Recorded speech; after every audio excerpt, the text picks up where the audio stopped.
Hey guys, welcome back to my channel. For those who are new, I'm Erin Lee. I'm a multi-genre author who writes it all. I have over 100 books out there. I run a small indie publishing company called Crazy Inc. And I love to read, I love to write, obviously. Anything book related is for me. Today, I want to talk about a masterclass that I just took with Dan Brown. I can't recommend these enough, guys. I did another, if you go into my playlists, you can find a review that I did on Margaret Atwood. And I will continue to do these on all things writing, and I may even get into ones that are not related to writing. I did have a reader that recommended a TV one that I can't remember who even is running that class, but I will check it out. I put it on my courses list when she recommended it, and I'm gonna keep reviewing these as I go and grab what I can. There are so many nuggets of wisdom in these. It's incredible. I can't tell you how many things it's made me think about. A lot of this is stuff that I've learned either in school when I was a journalism major or in my, own writing and things I've kind of figured out for myself. But none of this is a waste of time. It is all a great reminder, a great review, and something that I will continue to look back on. I'm actually keeping a journal only for master classes and breaking them up with each course I take into little sections. So let's hit the Dan Brown section. Dan Brown, he was the first one I checked out. No, Margaret was. Sorry, Margaret Atwood was the first. Dan was second. I had started him. I kind of flipped back and forth on those two, just depending on the mood I was in. He's obviously more into thrillers and that type, where Margaret's into speculative fiction. And so I kind of flipped around because I happened to be working on a speculative fiction whip. So I got a little bit curious, I kind of sidetracked over to her. But I did go back, and I definitely was going to go back. I mean, he starts out his course with a promise, which is what he says that all writers should do with their readers. Start with a promise to your reader. Basically, start at the end. Like, there's a guy, he's hanging over the edge of a cliff. Police have their guns drawn. Something's about to happen. Back up 3 weeks. The promise to the reader that you're making is, hey, if you stick with me, I'll tell you how this ordinary guy who is just a normal tax accountant ended up on this ledge with guns drawn. So you're making a promise to a reader, and I thought that was such a cool thing. Lately, I've had a hard time being creative about how I start books, and believe me, my next whip, I will keep that in mind, and Dan will be on my shoulder because I think it's such good advice. Start with that promise to your reader that if you bear with me and stick with me, I will get you right back on that cliff, and you'll find out why. So a lot of his videos were about keeping that promise to the reader and creating suspense and tension. His course is a little bit faster, which doesn't surprise me, than Margaret's, and also Joyce Carol Oates, whose class I've almost finished. I love that one too, and I will be reviewing it. But Dan's classes were sort of concise. Like, it's kind of funny to me that I'm noticing that these guys sort of teach the way that they write, which makes sense. Their personalities come out in their writing. As authors, ours do too. I mean, my personality is, look around you. I am very eclectic and sort of all over the place, and you can see that in my books. With Dan, he's got purposeful punches in his works, but also in the way he teaches, and I thought that was super cool. He teaches about the 3 C's. I'm only going to tell you one of them because I don't want to give away the whole course. But one of the C's, and the one that really resonated with me, is clock. When you want to instantly have suspense, put somebody up a clock. Throw a character up against a clock, whether that's metaphorical or straight up, there's a bomb that's going to go off in 24 hours, and you've got yourself a suspense. When you are up against a clock, you are right there. There's suspense. It's built in for you. It's like the easy way to do it. So I want to skip the other 2 C's because I don't think it's fair to give it all away. But another great piece of advice he gave is write the book that you want to read. Don't feel like you have to write to market trends. And I've talked about this before, and I absolutely agree with him. You've got to write something you're interested in.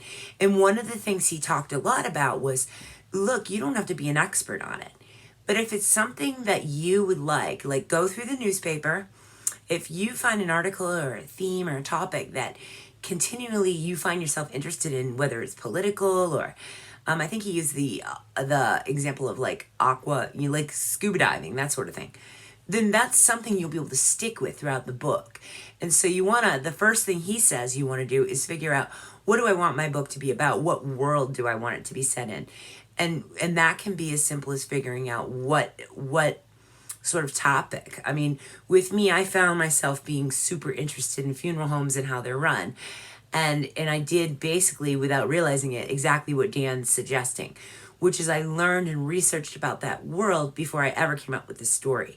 And he was saying that basically if you get that world and the thing you're interested in and you do your research, the story will come to you.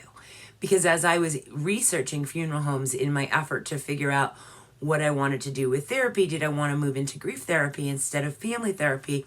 What happened is I was like, but it must be weird if you were a kid growing up in this, because kids grow up in funeral homes. So that's what made me have the idea, okay, I want to write a book about a girl who grows up in a funeral home. On top of it, I wanted her to have some kind of I wanted her to be a little bit different and some kind of a struggle that wasn't just like your normal teen angst. I tend to stay away from that. I want to build characters that have like even more going on than the average guy. I like the underdog. And in that case, Marlo Harris, who's the main character of that story, also has a rare bone disease where her bones break. And so she's constantly, as she's learning to embalm and stuff, she's looking down at the bodies like, oh my God, they have perfectly good bones. And here I am alive and I can't even like not break. Anyway, that's a side note, but it resonated with me what Dan said about learn the thing you're interested in first and then build a world around it.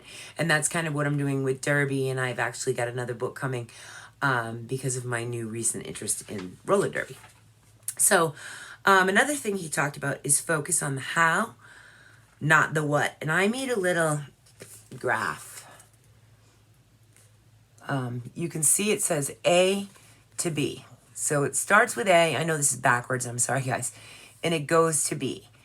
And all these little loops are the obstacles. The story, he's saying, is in the obstacles. It's not a straight line. A straight line story is not a thriller. So, of course, his segment and his class was about thriller writing.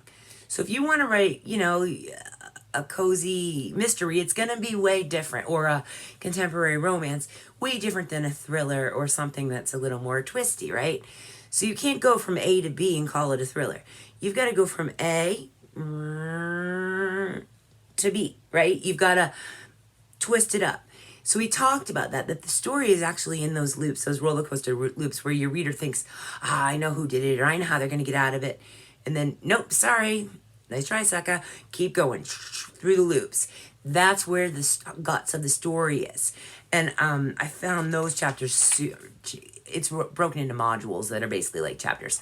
Super interesting. And I plan to go back to the workbook with one of my whips to kind of figure out how I'm going to create those circles, which is fantastic for a pantser like me. So thank you, Dan. That super helpful. I have a thriller coming. It's a psychological thriller called John Doe.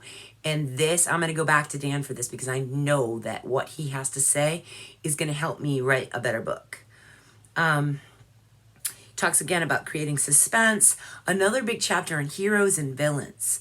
And this one was a great reminder. It's kind of something I've always known simply because of the work I do. But nobody's 100% good. There are no angels and there are no demons.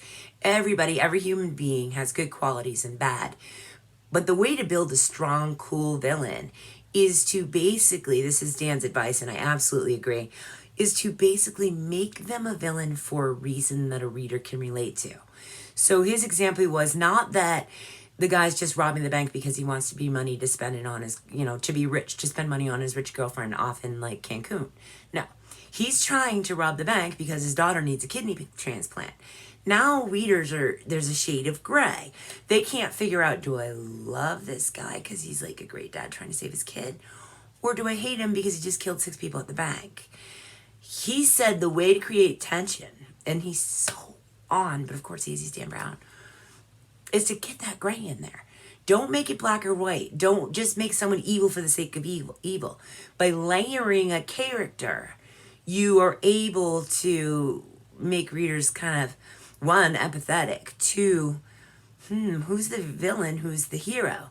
And as for heroes, he talked about write the villain first, because it's the villain that defines the hero. Until you know what the person is up against, you can't define the person who's gonna fix it. And I thought all that was super helpful. Those were the main things I took from his class.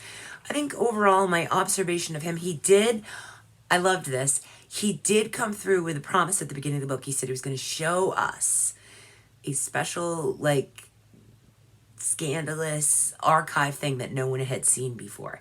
And he did it. And I was actually shocked by what he showed at the end of that class. I will leave you in suspense about what it was, but I was like, a mega author like you did that?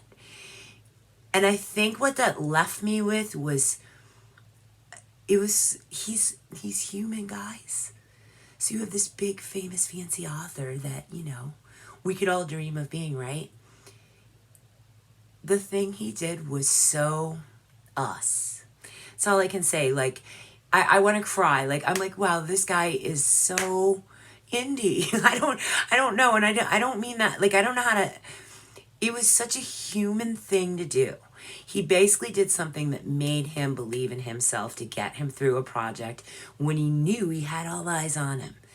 And to know that an author who's that big would ever doubt themselves and still have that damn self-critic on their shoulder. Wow, we are all the same. Whether we're up here or just, one book out and only grandma bought it. And it was such a cool thing to see that way up here to way down here to everybody in the middle, we're all just artists. And that's how I viewed him after that, even though I, look at him in awe. So, yeah, that's my thoughts. 5 stars, hands down. I learned a ton. I don't know what else to say about it. Guys, they're $180 for 2 memberships. Split it with a friend. Any class you want for a year. Be careful because it does auto-renew if you don't want to stay in it. I don't care if it auto-renews because I know. For 1, I'm a lifelong learner anyways. For 2, as long as they keep giving me new content, this is an investment. Just the reminders and the fact that it's making me remember, this is why you love to write, idiot. That's worth it. Okay, guys, until next time, peace, love, books crazy. Go check out Dan Brown.